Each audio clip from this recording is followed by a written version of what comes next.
Hello students, मैं हूँ उबैद अहमद खान और आप देख रहे हैं इल्यूमिनेटेड ब्रेन्स। आज के इस लेक्चर में हमारा जो टॉपिक होगा वो होगा एंगुलर मोशन के ऊपर, और साथ ही साथ हम लोग एंगुलर मोशन के ऊपर कुछ न्यूमेरिकल्स भी डिस्कस करेंगे। लास्ट लेक्चर में हम लोगों ने लीनियर मोशन और उसके ऊपर कुछ न्यूमेरिकल प्रॉब्लम्स डिस्कस की थी। तो आइए देखते हैं।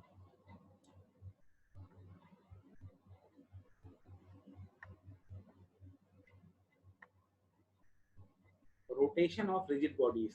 In rotating motion, a moving body describes a circular path and the center of rotation remains fixed. Rotating motion कब होता है? जबकि कोई बॉडी, कोई पार्टिकल एक सर्कुलर पाथ को फॉलो करता है और उसका सेंटर ऑफ रोटेशन फिक्स्ड होता है। मतलब किसी पॉइंट के अबाउट वो किसी सर्कुलर ट्रैक में या सर्कुलर पाथ में मूव करता है, तो उसे बोलते हैं रोटेशन। एग्जाम्पल इसका बहुत सारा है, जैसे कि पुलीज हैं, फ्लाई व्हील्स हैं, इसके अलावा पंखों में, फैंस में हम लोगों ने बियरिंग्स देखी हैं। इस तरह के बहुत सारे एग्जाम्पल हैं रोटेशन के। In case of angular motion, the displacement of the body is measured in terms of angular displacement theta. जिस तरह से लीनियर डिस्प्लेसमेंट के केस में लीनियर डिस्प्लेसमेंट स्मॉल s होता है लीनियर मोशन के केस में, उसी तरह से एंगुलर मोशन में हम लोग यहाँ पर एंगुलर डिस्प्लेसमेंट को थीटा से मेजर करते हैं। आइए इसको फिगर से समझते हैं। ये देखिए, यहाँ पर कोई एक पार्टिकल है, सपोज कीजिए पहले वो इनिशियल पोजीशन ए पर था और इसके बाद वो नेक्स्ट अपनी पोजीशन पर पहुंचता है, सर्कुलर पाथ पर फॉलो करते हुए इस पाथ को पॉइंट बी पर पहुंचता है। तो पहले इसकी पोजीशन थी पॉइंट ए और अब हो गई पॉइंट बी। तो अगर आप देखें सेंटर ऑफ रोटेशन के रेस्पेक्ट में, तो पहले ओ ए इसकी थी पोजीशन और अब वो हो गई है ओ बी। तो ओ ए से ओ बी के बीच में जो शिफ्ट आ रहा है ये कहलाता है angular displacement. The angular displacement is a vector quantity. ये एक वेक्टर क्वांटिटी है क्योंकि इसमें मैग्नीट्यूड और डायरेक्शन दोनों होते हैं। साथ ही साथ ये रोटेशन जो है थीटा का, ये क्लॉकवाइज भी हो सकता है, एंटी क्लॉकवाइज भी हो सकता है। इसके बाद देखते हैं एंगुलर डिस्प्लेसमेंट के बाद एंगुलर वेलोसिटी ओमेगा क्या होती है। वहां पर हम लोगों ने पढ़ा था लीनियर वेलोसिटी भी, यहाँ पर एंगुलर वेलोसिटी को ओमेगा से रिप्रेजेंट करते हैं। ओमेगा इज इक्वल टू क्या होता है? Rate of change of angular displacement, यानी omega is equal to D theta upon D T. The rate of change of angular velocity is angular acceleration. Angular acceleration क्या होता है? Rate of change of angular velocity, यानी कि alpha is equal to क्या हो जाएगा? D omega upon D T. अगर हम ओमेगा की इस वैल्यू को यहाँ से उठाकर यहाँ सब्स्टिट्यूट करते हैं तो रिलेशन मिलता है D two theta upon D T square. तो यहाँ पर हम लोगों को एंगुलर वेलोसिटी ओमेगा का फॉर्मूला मिलता है D theta by D T, और एंगुलर एक्सेलरेशन अल्फा का फॉर्मूला मिलता है D omega upon D T, यानी कि D two theta upon D T square. अब अगर सपोज कीजिए हमें किसी क्वेश्चन में सपोज कीजिए कि यहाँ पर अगर थीटा दिया है तो डिफरेंशिएट करके ओमेगा निकाल लेंगे, लेकिन अगर हमें सपोज कीजिए कहीं पर ओमेगा की इक्वेशन गिवन हो और थीटा चाहिए, तो क्या करना होगा? यहाँ से D theta is equal to omega D T हो जाएगा, यानी कि ओमेगा की इक्वेशन को जब हम इंटीग्रेट करेंगे तो थीटा हमें मिल जाएगा। क्लियर है? तो यहाँ पर देखिए अल्फा, इसी तरह से अल्फा क्या है? D omega upon D T. अगर आप एंगुलर एक्सेलरेशन को डिफरेंशिएट करते हैं तो अल्फा मिलेगा। इसी तरह से अगर आप अल्फा को इंटीग्रेट करेंगे तो आपको ओमेगा मिल जाएगा। इसी तरह से आप यहाँ पर देखिए थीटा को 2 बार डिफरेंशिएट करेंगे तो अल्फा मिलेगा, या ये भी कह सकते हैं कि अल्फा की इक्वेशन को अगर 2 बार इंटीग्रेट कर दें तो थीटा मिल जाएगा। जिस तरह से डिफरेंशिएट करके अल्फा मिल रहा है, उसी तरह से थीटा को अगर 2 बार इंटीग्रेट कर देंगे तो हमें अल्फा मिल जाएगा। तो अल्फा की वैल्यू क्या होती है? D omega by D T. इसे हम इस तरह से भी देख सकते हैं कि चेन रूल से लिख सकते हैं D omega upon D theta into D theta upon D T. यहाँ पर D theta upon D T को हम ओमेगा बोलते हैं, तो इसको फर्दर लिख सकते हैं omega into D omega upon D theta. यही मिलता जुलता रिलेशन हम लोगों ने पिछली बार लीनियर मोशन में भी पढ़ा था, A is equal to V D V by D S. वही रिलेशन यहाँ पर alpha is equal to omega D omega upon D theta. अब आइए देखते हैं, कंपैरिजन करते हैं लीनियर मोशन और एंगुलर मोशन का, कि कौन कौन सी क्वांटिटीज वहां पर यूज होती थी, कौन कौन से टर्म्स थे उनके लिए, और वहां पर यहाँ पर उन टर्म्स को हम लोग क्या कहेंगे। तो देखिए, डिस्प्लेसमेंट को वहां पर एस कहते थे लीनियर मोशन के केस में, और एंगुलर मोशन के केस में उसे बोलेंगे थीटा। इनिशियल वेलोसिटी को यू कहते थे, यहाँ पर बोलेंगे omega naught. Final velocity V, यहाँ पर ओमेगा बोलते हैं। वहां पर एक्सेलरेशन को स्मॉल ए बोलते थे, और यहाँ पर बोलते हैं अल्फा, अल्फा से रिप्रेजेंट करते हैं। इसके साथ ही साथ हमें वहां पर पता था कि मोशन को रेजिस्ट करने के लिए मास होता है, F is equal to m into A. Motion को रेजिस्ट करने, भाई मास m, मोशन को रेजिस्ट करने के लिए जो क्वांटिटी होती है वो मास होती है। ठीक उसी तरह से एंगुलर मोशन में या रोटेशन में, या अगर हम बात करें फर्दर, हम लोग आगे टॉपिक्स पढ़ेंगे बेंडिंग और टॉर्शन के केसेस, तो बेंडिंग और टॉर्शन के केस में भी वहां पर हम लोग बात करते हैं मास मोमेंट ऑफ इनर्शिया की, या further polar moment of inertia की।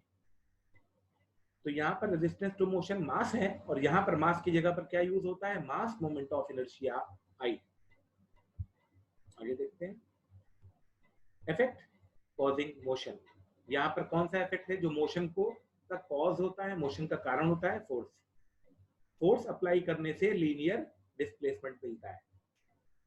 ठीक उसी तरह से मोमेंट अप्लाई करने पर एंगुलर डिस्प्लेसमेंट होता है, एंगुलर मोशन होता है। तो यहाँ पर मोशन का कॉज है फोर्स, और यहाँ पर मोशन का कॉज है, कारण है मोमेंट। मोमेंटम का फॉर्मूला वहां पर होता था लीनियर के केस में P is equal to m into V, mass into velocity. यहाँ मास नहीं होगा, mass moment of inertia I हो जाएगा, v की जगह पर एंगुलर वेलोसिटी ओमेगा हो जाएगी, तो J is equal to I omega. Kinetic energy का फॉर्मूला वहां पर था हाफ mv स्क्वायर, तो m की जगह क्या हो जाएगा, आई हो जाएगा, और v की जगह ओमेगा, तो यहाँ पर फॉर्मूला होगा हाफ आई ओमेगा स्क्वायर। ठीक इसी तरह से इक्वेशन ऑफ मोशन भी चेंज हो जाएंगी। v is equal to U plus A T थी, तो वो इक्वेशन अब हो जाएगी omega is equal to omega not plus alpha T.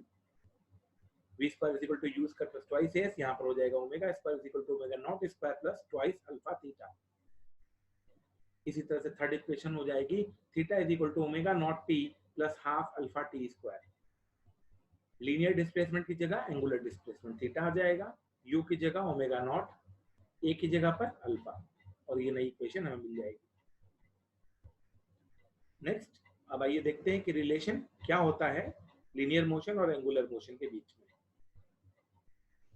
अभी जो हम लोगों ने पीछे फिगर देखा है, इस फिगर में ए से बी तक आने में जो एंगुलर डिस्प्लेसमेंट है वो थीटा है, और यहाँ पर जो लीनियर डिस्प्लेसमेंट है वो है एस। इस एस में और थीटा में क्या रिलेशन है हमें पता है, आर्क इज इक्वल टू होती है, आर्क की लेंथ होती है रेडियस इनटू एंगल। किसी भी जगह पर किसी भी फॉर्मूले में हम देखें तो आर्क क्या होता है, arc is equal to radius into angle.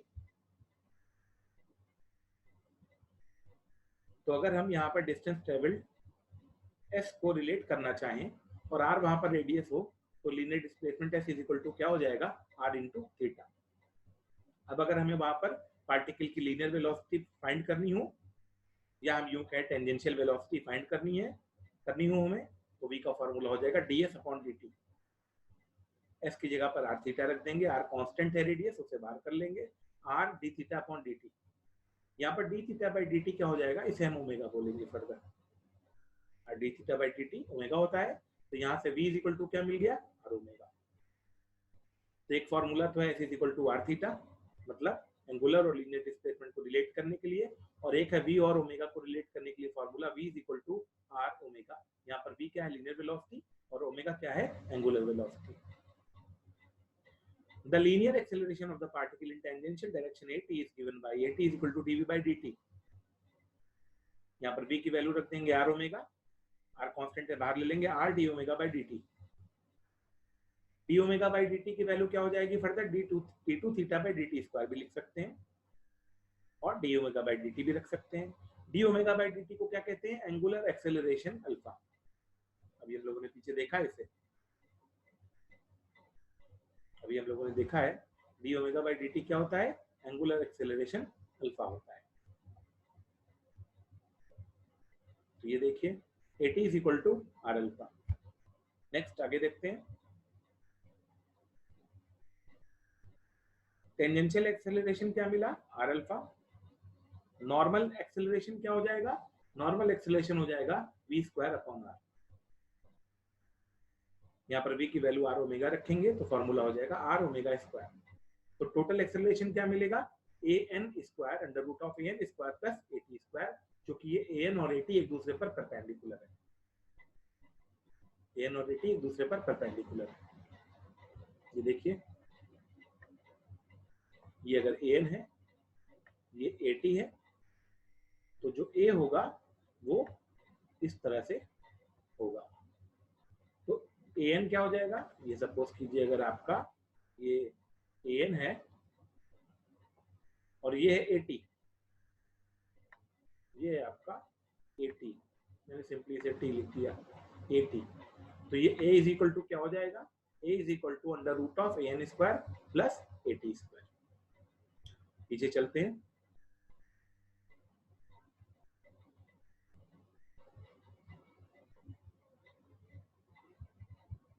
देखिए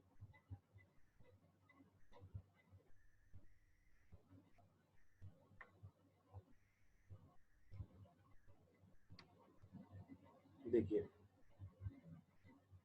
ये यहाँ पर आपको दिख रहा है।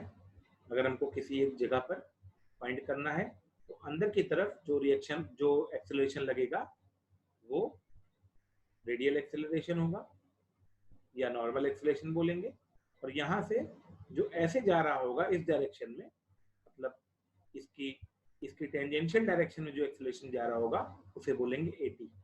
ए एन अंदर की तरफ लगेगा और एटी यहाँ से टेंजेंशियली ऐसे बाहर की तरफ लगेगा।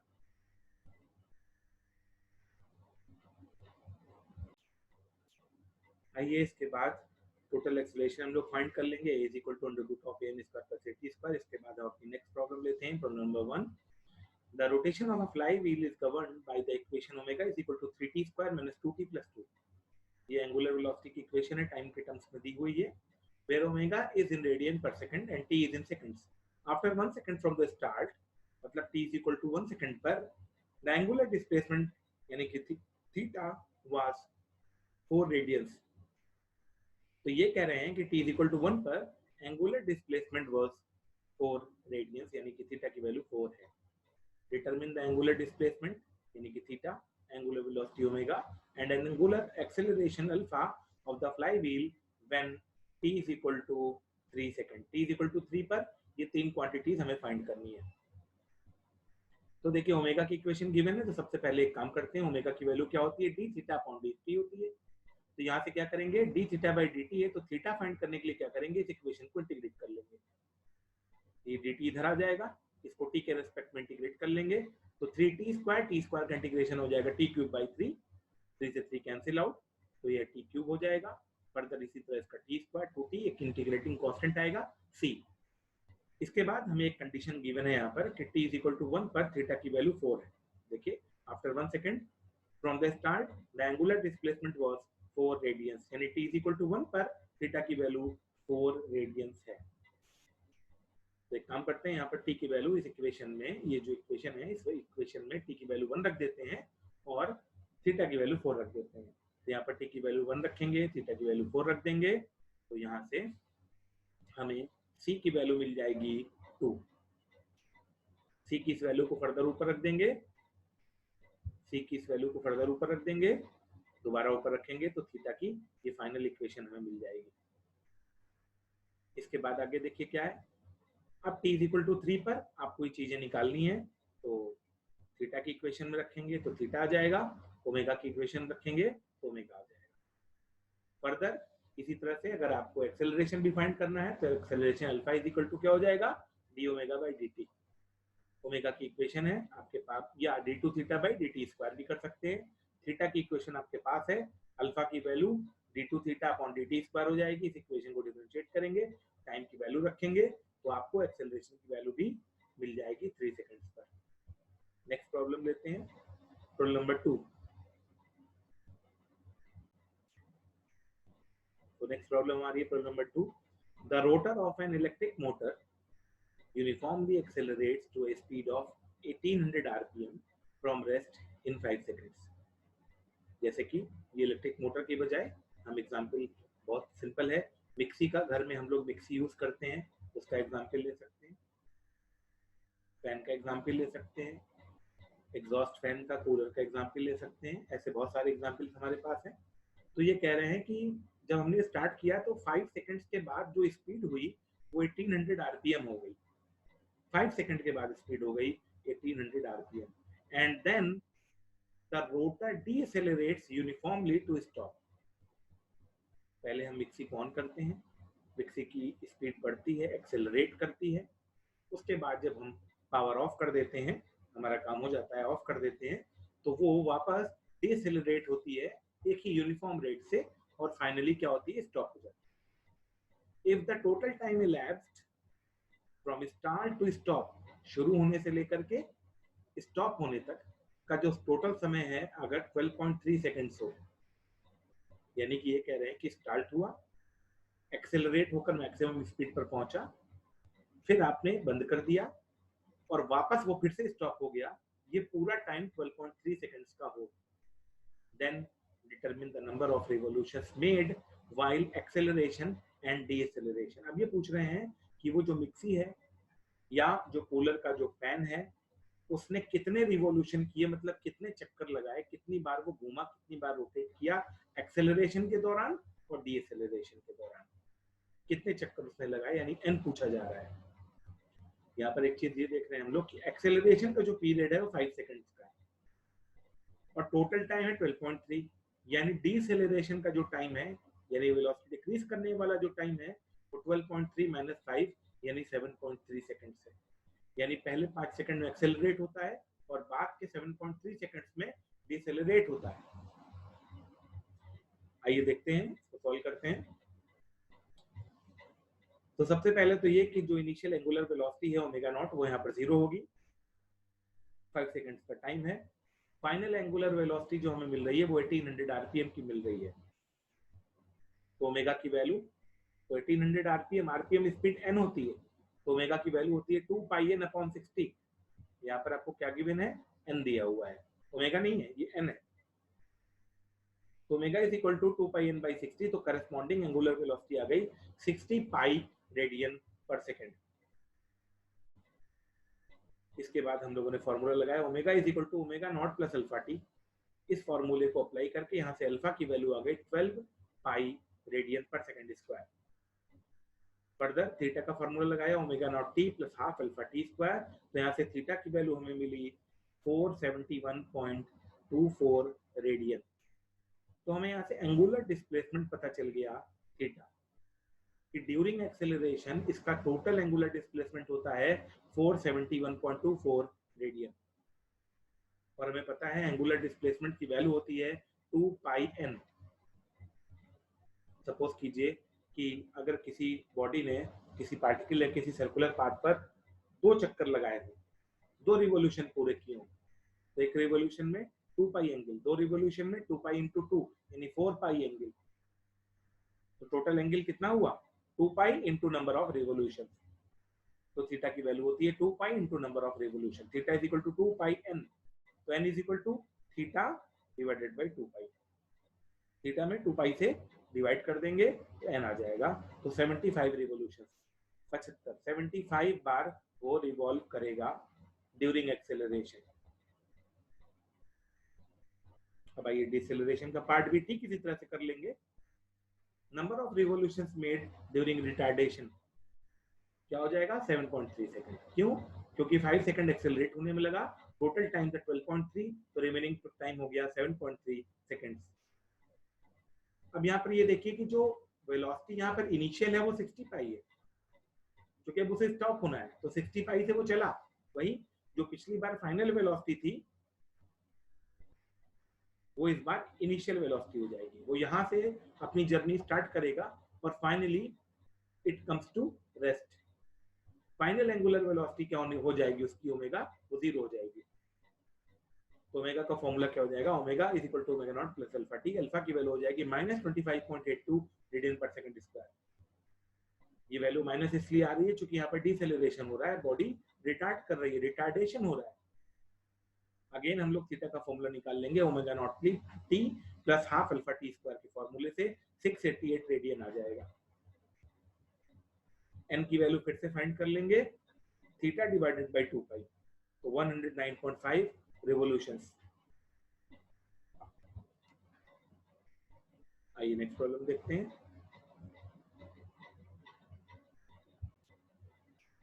इस प्रॉब्लम में, प्रॉब्लम नंबर 3 में हम लोगों को क्या करना है, the rotation of a flywheel is governed by the relation alpha is equal to 20t minus t square। ये a नहीं है, सिंबल अल्फा है, ये ठीक से नहीं आ पाया है, अल्फा है। Alpha is equal to 20t minus T square, alpha है ये, alpha angular acceleration alpha 20t minus t square radian per second square. How many revolutions will it make before it comes to rest? ठीक है, एक flywheel है और वो motion में है, ये उसका एंगुलर एक्सेलरेशन है। अगर उसे रेस्ट में आना है तो रेस्ट में आने के पहले तक, अब अगर उसे ऑफ कर दिया गया है, फ्लाईव्हील हो सकती है, ये कोई मोटर भी हो सकती है, उसे हमने ऑफ कर दिया है, ये कह रहे हैं कि रेस्ट में आने के तक वो कितने रिवॉल्यूशन पूरे करेगी। यहाँ पर अल्फा का फॉर्मूला आपको दिया है, अल्फा की इक्वेशन गिवन है, assume omega is equal to 0 और t इज इक्वल टू 0, यानी कि इनिशियली एंगुलर वेलोसिटी की वैल्यू 0 है जब टाइम t 0 है।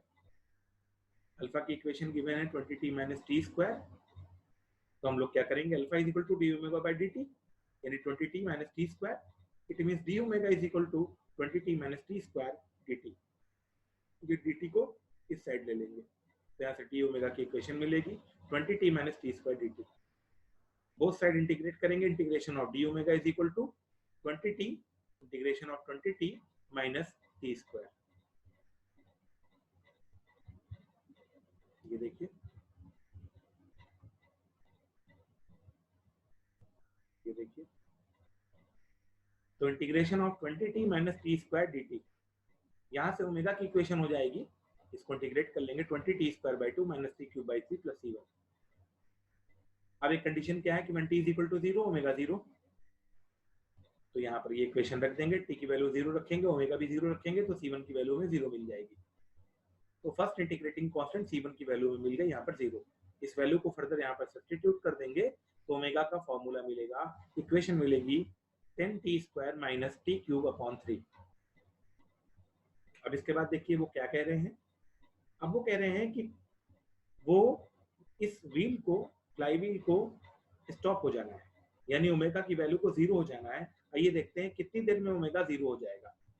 तो एक काम करते हैं, इसके लिए ओमेगा को 0 से इक्वेट कर देते हैं, ओमेगा की इक्वेशन टी के टर्म्स में गिवन है, 0 से इक्वेट कर देंगे तो टी की वैल्यू मिलेगी 30 सेकेंड्स।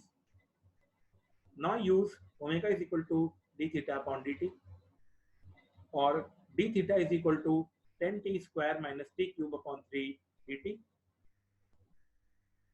अब फर्दर इससे क्या होगा, थीटा की इक्वेशन आ जाएगी, क्योंकि हमें नंबर ऑफ रिवोल्यूशन थीटा से ही मिलेंगे, इसलिए हम क्या कर रहे हैं, ओमेगा की इक्वेशन से थीटा फाइंड करने की कोशिश कर रहे हैं।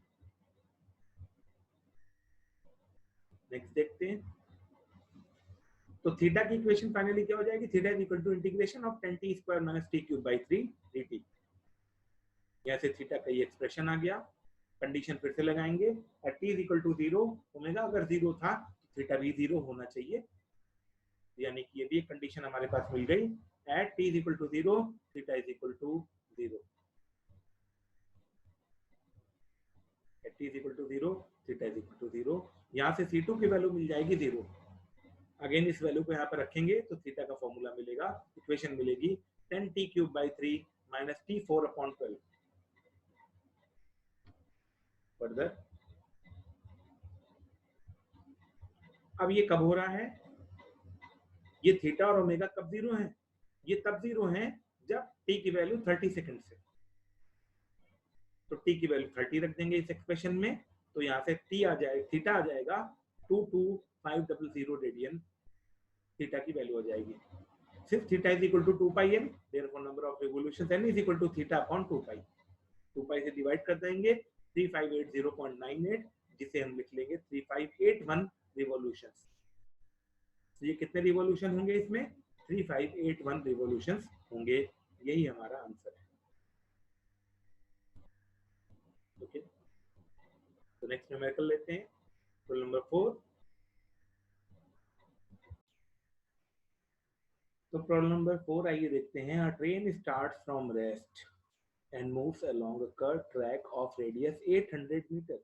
एक ट्रेन है जो रेस्ट से स्टार्ट होती है और एक कर्व ट्रैक पर वो रेडियस उस एक कर्व ट्रैक पर वो मूव करती है। उस कर्व ट्रैक की जो रेडियस है वो 800 मीटर है with uniform acceleration until it attain a velocity of 72 km per hour at the end of third minute। ये कह रहे हैं 3 मिनट के बाद यानी t is equal to 3 minute पर 3 मिनट पर या 180 सेकंड्स कह सकते हैं। 180 सेकंड्स के बाद इसकी वेलोसिटी हो जाती है 72 kilometre per our. Determine the tangential normal and total acceleration in meter per second square of the train at the end of the second minute।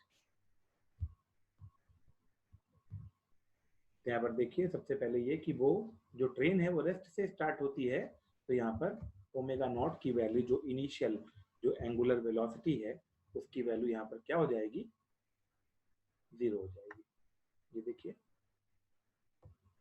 Omega naught यहाँ पर क्या हो जाएगा, 0। Radius of curve track r is equal to 800 metre है।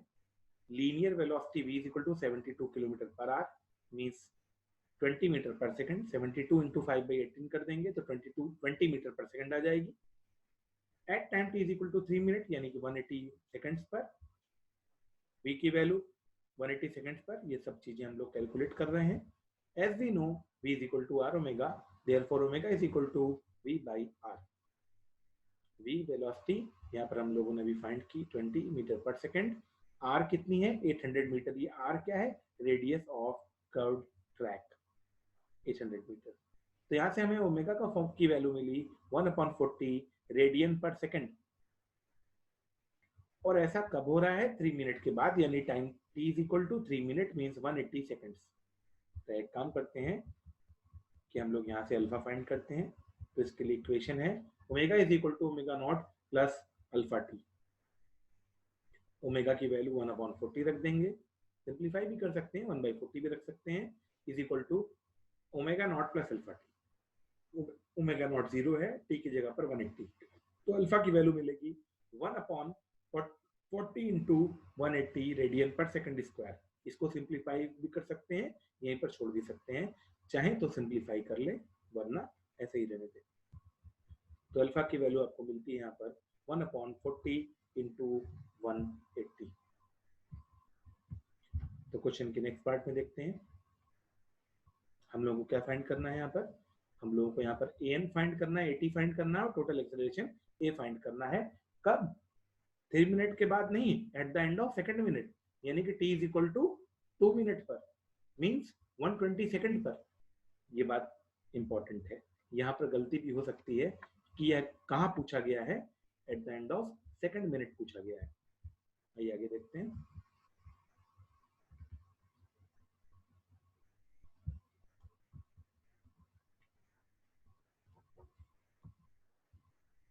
तो ये देखिए at the end of second minute यानी कि 120 सेकंड्स पर omega is equal to omega not plus alpha t. और हम लोगों ने अल्फा पहले फाइंड कर लिया है, तो यहाँ से ओमेगा की वैल्यू हो जाएगी 1/60 रेडियन पर सेकंड। 1/60, शायद थोड़ा सा लाइट हो गया है, 1/60 रेडियन पर सेकंड। अब आइए 120 सेकंड के बाद an और at की वैल्यू फाइंड करते हैं। an का फॉर्मूला क्या होता है, ओमेगा स्क्वायर इंटू r होता है, नॉर्मल एक्सेलरेशन का फॉर्मूला अभी पीछे बताया भी है। यहाँ पर कौन सा ओमेगा यूज करेंगे, ये वाला ओमेगा, पिछली बार वाला ओमेगा नहीं, 3 मिनट का बाद का ओमेगा नहीं, बल्कि 2 मिनट्स के बाद का ओमेगा, यानी 1/60 का स्क्वायर इंटू रेडियस r की जगह रख देंगे 800, तो 0.22 मीटर पर सेकंड स्क्वायर। इस तरह से अगर हमें टेंजेंशियल एक्सेलरेशन फाइंड करना है तो यहाँ पर हम लोग टेंजेंशियल एक्सेलरेशन भी फाइंड कर सकते हैं। ये देखिए tangential acceleration at is equal to alpha into r, alpha into r. Alpha की वैल्यू रखी, आर की वैल्यू 800 है, 0.11 मीटर पर सेकंड स्क्वायर। इसके बाद हम लोगों ने क्या किया, टोटल एक्सेलरेशन ए की वैल्यू क्या हो जाएगी, under root of an square plus at square. an at की वैल्यू रखेंगे 0.22, इसकी 0.11, तो एक्सेलरेशन ए की वैल्यू आ जाएगी टोटल एक्सेलरेशन की 0.246 मीटर पर सेकंड स्क्वायर। तो अगर आपको हमारा आज का ये लेक्चर अच्छा लगा हो, पसंद आया हो, तो ज़रूर वीडियो को लाइक करना बिल्कुल मत भूलिएगा। Thank you so much.